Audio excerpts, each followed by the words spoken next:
Ilan sa kanila ang templo. Ang kahangahangang mga bato na ginamit dito at ang mga palamuti nito na inihandog ng mga tao. Kaya sinabi ni Jesus, darating ang panahon, lahat ng nakikita ninyong iyan ay iguguho. Walang batong ititira sa ibabaw ng kapwa bato. Tinanong nila si Jesus, Guro, kailan po ito mangyayari? At ano ang magiging palatandaan na ito'y magaganap na? Sumagot siya, mag-ingat kayo at nang hindi mailigaw nino man, sapagkat marami ang darating sa aking pangalan na magsasabi, ako ang Mesiyas, at dumating na ang panahon. Huwag kayong susunod sa kanila.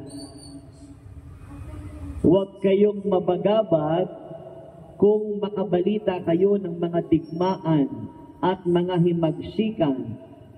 Dapat mangyari ang mga ito. Ngunit hindi darating kara-karaka ang wakas.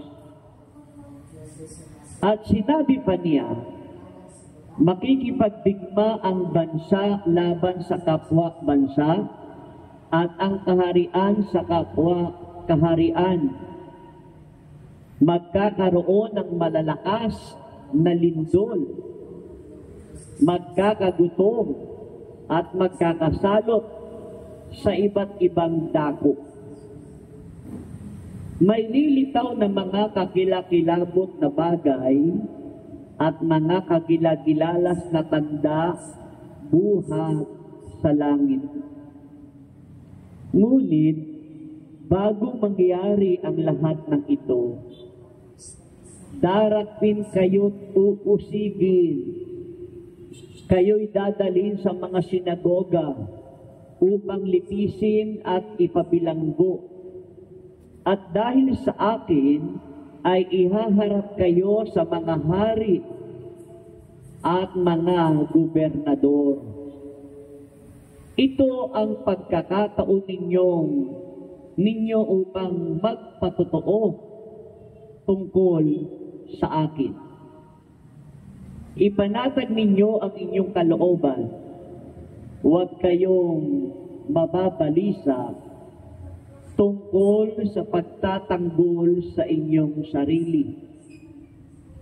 Sapagkat bibigyan ko kayo ng katalinuhan at ng pananalitang hindi kayang tularan o pabulaanan ng sinuman sa inyong mga kaaway.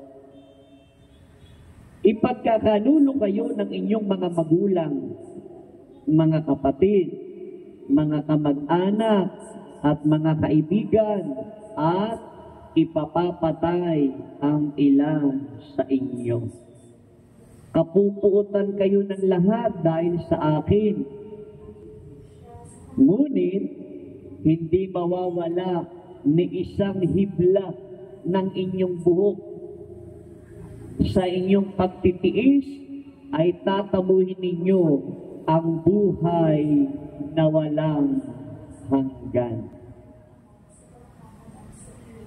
Ang mabuting balita ng ating kaligtasan. Panginoon,